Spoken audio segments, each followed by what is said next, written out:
이제 한 두세 달 있으면 실무조사 끝나거든요. 그러면은 이제 무슨 일을 해야 되나 고민이 많이 될 때인데 교육청 얘기는 뭐 거의 없는 것 같아가지고 가면 하는 일이 뭔지랑 장점이랑 단점 이렇게만 짧게 해보려고 해요. 일단 하는 일은 저는 학교폭력으로 갔거든요. 요즘에 교권보호 카테고리를 따로 빼가지고 이제 한 팀을 더 뽑더라고요. 근데 저 때는 제가 일한 데에는 교권은 없었고 학교폭력 담당만 뽑았어요, 변호사를. 그래서 저는 교육지원청에 있었고 주로 하는 거는 학교폭력 관련해서 뭐 위원님들 교육도 해주고, 근데 제일 큰 건 이제 학교폭력 심의위원회를 운영하는 거죠. 그게 제일 커요. 근데 저 같은 경우는 첫 직장이 거기 교육청이었다 보니까 이제 의욕이 막 불탈 때 거기 있었을 거 아니에요. 그래서 그 학교폭력만 해가지고는 성에 차질 않는 거예요. 뭐 교육청에 학교폭력팀만 있는 게 아니라 재무팀도 있고 보건팀도 있고 많은 팀이 있을 거 아니에요. 거기 있는 일들이 어떻게 돌아가는지 너무 궁금한 거예요. 나는 이제 사회생활을 이전엔 해본 적이 없다 보니까.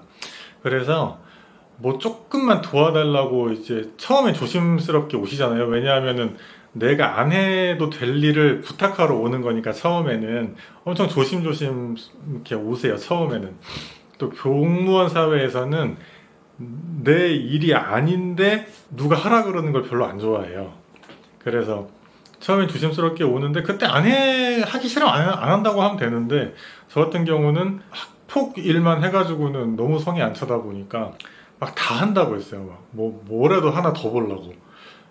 이제 그 소문이 났는지 이제 모든 팀에서 이제 다 일을 좀 도와달라고 해가지고 뭐 알게 모르게 자문도 엄청 많이 하고 뭐 저작권 침해 받았다고 고소장을 받아가지고 또 사세기에 돼가지고 온 어떤 또 그 공무원 아저씨도 제가 의견서 써줘서 또 그것도 도와드리고 그렇게 하는 게 너무 재밌었는데, 이제 옆자리에 계신 장학사님들이 야, 너 그거 저기 네 일도 아닌데 뭐하러 도와주냐, 너 그거 이용당하는 걸 수도 있어, 뭐 이렇게 진짜 걱정되는 차원에서 저는 이제 그때 막 나이도 어리고 애기였으니까 그렇게 해줄 필요 없어 이렇게 누나 장학사님이 나한테 얘기해 줬는데, 그게 진심은 진짜 느꼈기 때문에 너무 고마웠는데 제 알바 아니었어요.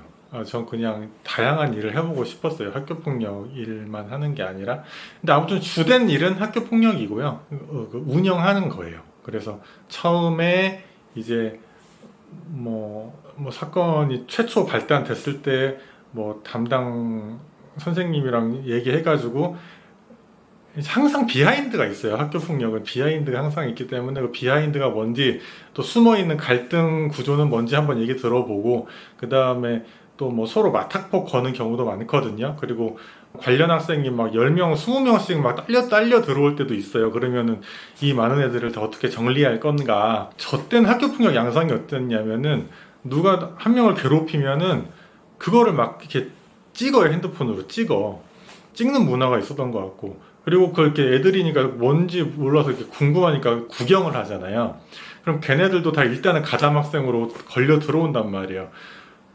그럼 얘네들을 다 그러면 학폭으로 넣을 건지 아니면 누군 뺄 건지 기준을 세워야 될 거 아니에요. 그래서 우리 팀은 회의하다가 뭐 조금이라도 말린 애가 만약에 있었다고 하면은 걔네 빼주자 뭐 이렇게 해가지고, 그래서 그만해 얘들아 뭐 이렇게 얘기하는 거 들었어? 뭐 이렇게 물어봐가지고 그런 얘기를 한 적이 있는 애들로 인정이 되면 걔네들 다 또 빼주기도 하고, 또 서로 오랫동안 갈등이 이어진 그런 뭐 팀 같은 경우에는 또 한꺼번에 다 묶어가지고 그때그때 개별로 하면 숫자가 너무 많아지니까 또 다 묶어가지고 또 한꺼번에 또 처리해버리기도 하고, 이제 그런 전체적인 가름맛하고 이렇게 하는 거를 다 변호사가 아이디어를 많이 냈던 것 같아요. 또 처음에 학교폭력심의위원회가 열린다는 걸 알려드리는 문서를 보낼 때 그 문서에 이제 걔네가 뭘 잘못했는지 또 써야 된단 말이에요.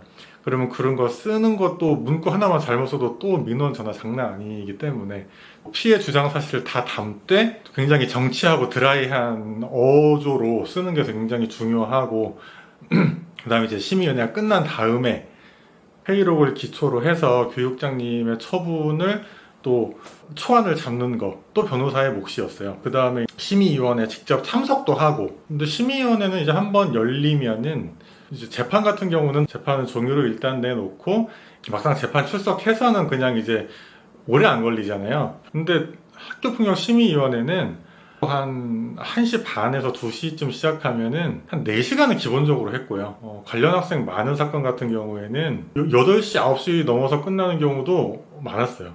정말 많았어요. 그래서 오래 걸려요.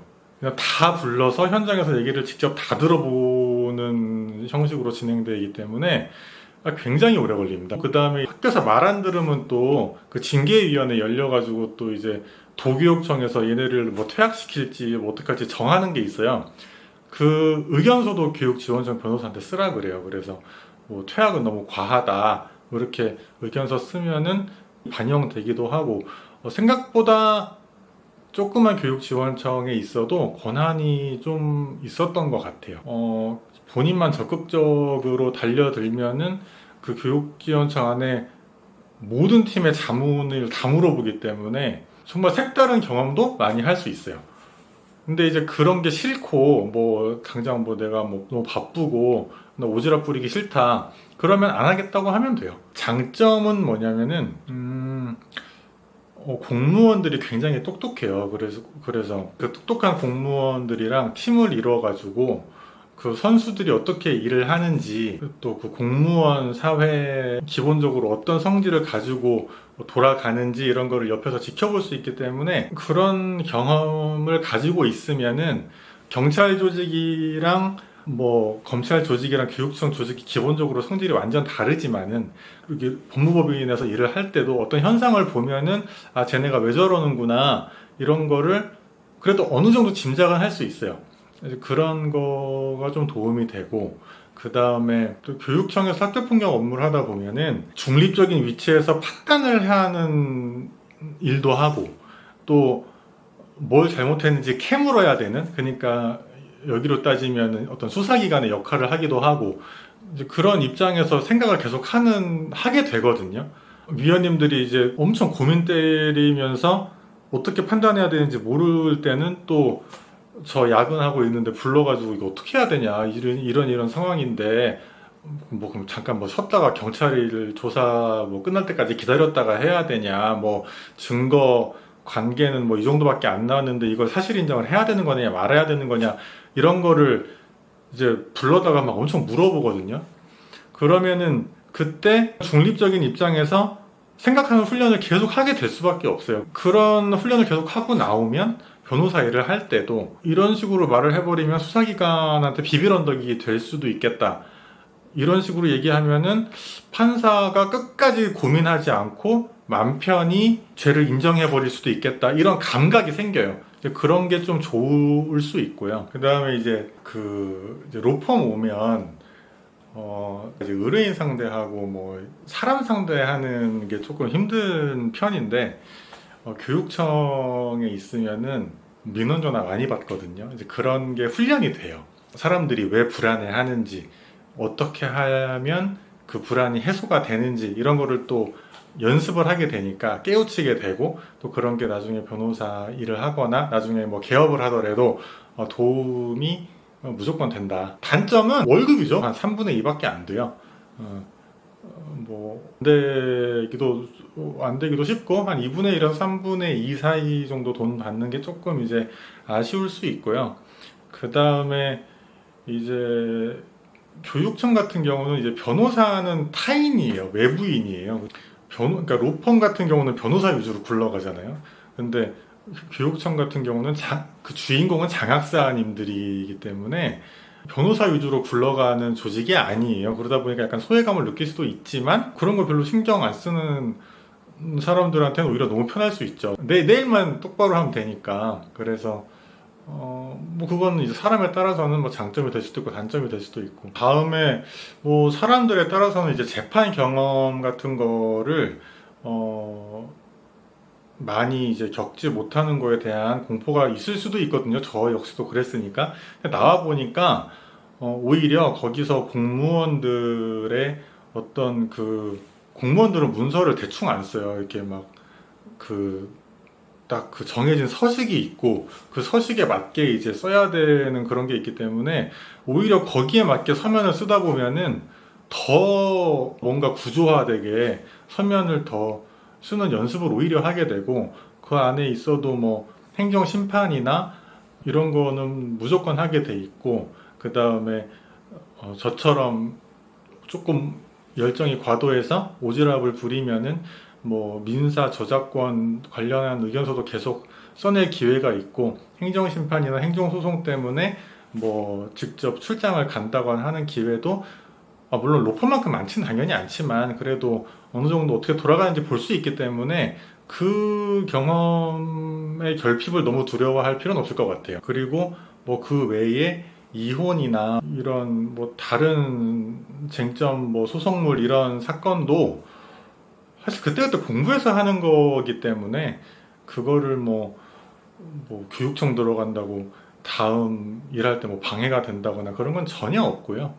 뭐 돈 단점이 돈 얘기가 제일 많았던 것 같아요. 단점이라고 하는 거는 체력적으로도 많이 부담이 덜하고 또 또 교육청에서 일하면은 뭐 학습 휴가 같은 것도 있고 병가 같은 것도 따로 책정이 돼 있고 하기 때문에 연차가 15일만 있는 게 아니에요. 뭐 한 학습 휴가도 한 5일 됐던 것 같은데 병가도 한 그 정도 되고 그래서 여자 변호사님 같은 경우에는 뭐 출산 휴가도 보장되는 데가 많고 뭐 그래서 나쁘지 않다. 돈이 조금 덜 주는 거 말고는 너무 정보가 없는 것 같아가지고 제가 간단하게 한번 빨리 찍어봤습니다.